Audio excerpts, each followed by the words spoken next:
Oi pessoal, tudo bom com vocês? Eu sou Juliane e você está no canal Vai e Veja. Por aqui eu falo a respeito de história e literatura. Se você se interessa por esses dois temas, não deixa de se inscrever. Hoje nós vamos conversar a respeito da Guerra Civil Espanhola, de Francisco Franco e também sobre o ataque à cidade de Guernica.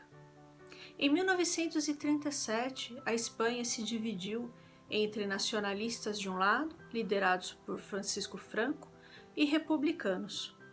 A Guerra Civil Espanhola ela foi o prelúdio da Segunda Guerra Mundial, porque ela foi utilizada para as principais potências testarem armamentos e táticas de guerra. A Espanha ela era um país bastante atrasado economicamente, a indústria era pouco desenvolvida, a maioria da população era camponesa. Com a Revolução Russa em 1917, muitos setores da esquerda viram uma possibilidade da Espanha também fazerem uma revolução. E começaram a pressionar o rei Alfonso XIII a renunciar. A Espanha ela estava, na verdade, um caos. Vários setores da esquerda se degladiavam entre si e se ajuntavam para brigarem com a direita e com a extrema-direita. As pessoas se pegavam nas ruas, né? Não sei se vocês estão entendendo, mas as pessoas se batiam nas ruas. Então era sindicalista lutando contra anarquista, lutando contra comunista, porque a esquerda lutava entre si, que lutavam contra os republicanos, que lutavam contra a social-democracia, e todos eles se ajuntavam e lutavam contra os fascistas e contra a direita, contra os ultracatólicos. Então o país ele estava completamente caótico. E de 1931 a 1936, a Espanha viveu vários períodos de conflitos internos. Ainda não era uma guerra civil, mas já era o início dela. Então o rei Alfonso ele abdicou, Alfonso XIII ele abdicou do trono e deixou para que a população elegesse um presidente. Um candidato de esquerda foi eleito, logo ele foi retirado, daí elegeram um candidato de direita, e os anarquistas e os comunistas começaram a colocar fogo em igrejas. E nessa história toda, aí elegeram em 1936 um candidato de uma coalizão de esquerda chamado Manuel Azaña. E foi aí que Francisco Franco, que na época era um general, ele viu a possibilidade de dar um golpe de Estado. O Franco, ele vinha de uma família, por parte de mãe, muito católica. Por parte de pai, eles tinham tradição militar, eles faziam parte da Academia da Marinha. Então, todos os homens, era por tradição, todos os homens irem para essa academia. Franco, ele foi uma criança muito desprezada pelo pai, e super protegido pela mãe. O pai ele não via grandes valores no Franco, achava que o Franco não seria um bom militar, enquanto a mãe sempre o protegia por ele ser mais novo. Na infância e adolescência ele sofreu muitos bullying, porque ele era muito baixinho e também tinha voz muito fina. Franco não conseguiu entrar para a Academia da Marinha, porque ela estava fechada na época que Franco teve idade para isso, e ele foi para a infantaria. E com isso, ele continuou sendo muito desprezado pelo pai, porque a infantaria era muito abaixo da Academia da Marinha. E para provar o seu valor, para provar a sua masculinidade, ele se alistou para ir para um protetorado espanhol no Marrocos. Para vocês terem uma ideia, de cada 46 oficiais espanhóis que iam para esse protetorado no Marrocos, apenas 7 sobreviviam. E Franco foi um desses 7 que sobreviveram. E ele começou a fazer fama lá, porque ele era um cara muito, muito, muito implacável, muito cruel. Para vocês terem uma ideia, as tropas de Franco no Marrocos, nesse protetorado espanhol no Marrocos, elas eram tão terríveis que era muito comum eles cortarem os narizes e as orelhas dos inimigos e fabricarem troféus. Diz que Franco tinha vários troféus desse. E enquanto... e teve uma outra coisa também. Franco levou um tiro no estômago, lá nesse protetorado do Marrocos, e ele sobreviveu a esse atentado. E um estômago, né, a barriga, é uma região muito difícil de se curar. E Franco se curou. E adivinha como ele interpretou essa cura e a sobrevivência dele? Como um sinal de Deus, para que ele acabasse com o comunismo na Espanha. Franco foi subindo a hierarquia do exército, porque de fato falam que ele, entre aspas aqui, realizava um bom trabalho lá, e chegou a general. E durante esse caos que estava na Espanha, de 1931 a 36, né, eu disse, estava todo mundo se pegando ali, na região das Astúrias, um bando de anarquistas começaram a pôr fogo em igrejas e a matar os padres. Então, o governo, não conseguindo dar conta disso, chamou as tropas franquistas que estavam no protetorado espanhol no Marrocos. E foi a primeira vez que essas tropas subiram a península. E a população ficou horrorizada, porque eles viram também o horror que eram essas tropas. Eles fizeram uma carnificina, uma coisa... eles não mataram só os anarquistas, eles mataram a população, enfim. Foi uma coisa assim muito horrorosa. Só que, por conta disso, e a elite espanhola começou a ver no Franco uma representação. Alguém que pudesse, de fato, governar a Espanha. Alguém que pudesse dar fim, né, nos comunistas e nos anarquistas. E é importante salientar que esses governos de esquerda, eles estavam começando a fazer reformas agrárias na Espanha. Então isso não estava, obviamente, agradando aos latifundiários. Muitos camponeses espanhóis ficaram sabendo que na União Soviética Stalin estava fazendo a coletivização forçada do campo. Então eles falaram assim, os comunistas possivelmente vão entrar no governo. Então eles não vão precisar fazer uma coletivização forçada, porque a gente já vai começar a coletivização agora. Então nós vamos matar todos os fazendeiros. E um monte de camponeses espanhóis começaram a matar fazendeiros. Então vocês imaginam o que a elite estava vendo. E essa é uma elite ultracatólica, extremamente conservadora, estava vendo eles colocarem fogo em igreja e fazerem ali uma coletivização entre os próprios camponeses. Em 1937, após o governo de esquerda de Manuel Azaña tomou o poder, né, ele foi eleito por uma coalizão de esquerda, por vários partidos de esquerda. Ele viu, e Franco viu aquilo e resolveu pedir ajuda para a Alemanha nazista e para a Itália fascista. Porque ele resolveu dar um golpe de Estado junto com a elite católica e junto com os latifundiários e industriais. Então, do lado nacionalista ficaram a direita, a extrema-direita, que era composto por monarquistas, carlistas, falangistas, e do outro lado ficaram os republicanos, junto com os comunistas, anarquistas e os bascos de ambos os lados, tanto de direita quanto de esquerda. E o Franco pegou as tropas dele, né, que eram treinadas no Marrocos, e subiram a península novamente.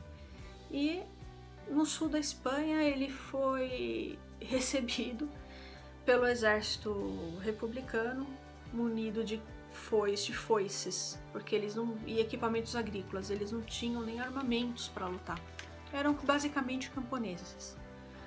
Então o exército franquista trucidou essas pessoas e subiu até Madrid. Madrid era a última esperança, digamos assim, né, para a República. Então eles resolveram pedir ajuda para a União Soviética.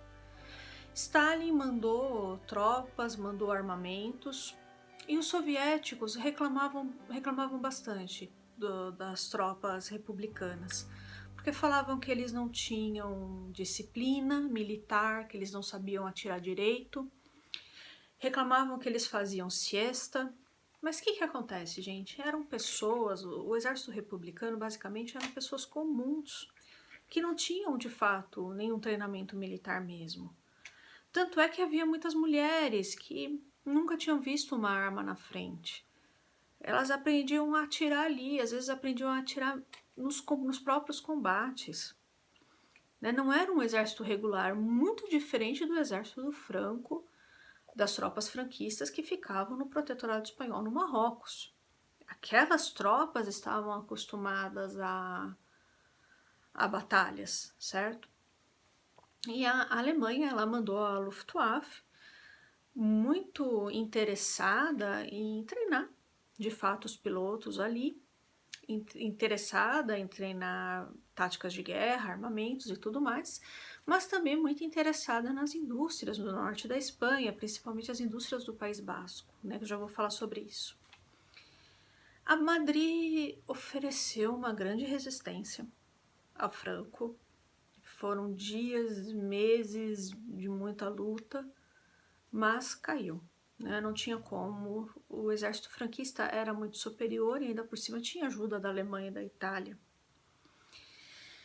E aí eles não estavam, o exército franquista não estava conseguindo deter o exército do norte da Espanha, que eram os bascos, né? Quem não sabe o que é País Basco, nacionalismo basco, eu fiz um vídeo a respeito do ETA.